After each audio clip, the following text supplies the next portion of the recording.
చంద్రబాబు నాయుడు విభజన తర్వాత గుంటూరు కృష్ణా జిల్లాల మధ్య మీకు రాజధాని ఏర్పాటు చేస్తున్నామంటే అసెంబ్లీలో బిల్లు పెడితే నేను దానికి అనుకూలం అని చెప్పి ఆ రోజు చెప్పి తర్వాత అధికారంలోకి వచ్చిన తర్వాత 3 రాజధానులు అనే పేరుతో తుళ్ళూరు అమరావతి రాజధానిని వ్యతిరేకిస్తా విశాఖపట్నం కర్నూలు తుళ్ళూరు 3 రాజధానులు అనే పేరుతో 3 ముక్కలు ఆటాడి చివరికి ఎక్కడా రాజధాని లేకపోవడం, రాజధానికి భూములు ఇచ్చినటువంటి రైతులు హైకోర్టు, సుప్రీంకోర్టు, ట్రిబ్యునల్ కోర్టులు వీటన్నిటికీ వెళ్ళి ప్రభుత్వాన్ని పూర్తిగా అష్టదిగ్బంధనం చేసి రాజధాని వ్యవహారంలో ముందుకు పోకుండా అనేక కట్టుదిట్టమైనటువంటి చర్యలు చేశారు. గ్రామ పంచాయతీలో కానీ, మున్సిపాలిటీలో కానీ, కార్పొరేషన్లో కానీ mayor, deputy mayor, chairman, vice chairman, sarpanch, ఉప సర్పంచ్ ఉంటారు తప్ప అసలు 2 వైస్ ప్రెసిడెంట్లు, 2 ఉప సర్పంచులు ఇటువంటి అసలు అది ఎక్కడా లేని కాన్సెప్ట్.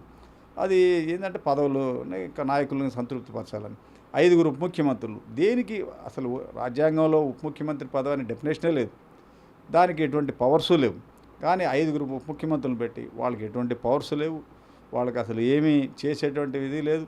ఇలా వాళ్ళని నామమాత్రంగా పెట్టి మొత్తం తాడేపల్లి ప్యాలెస్లో కూర్చొని అన్ని శాఖల్ని డమ్మీలు చేసి నేరుగా ముఖ్యమంత్రి క్యాంప్ ఆఫీస్కే ప్యారలర్గా అన్ని నిధులు వచ్చేటట్టుగా ఏర్పాటు చేయడం.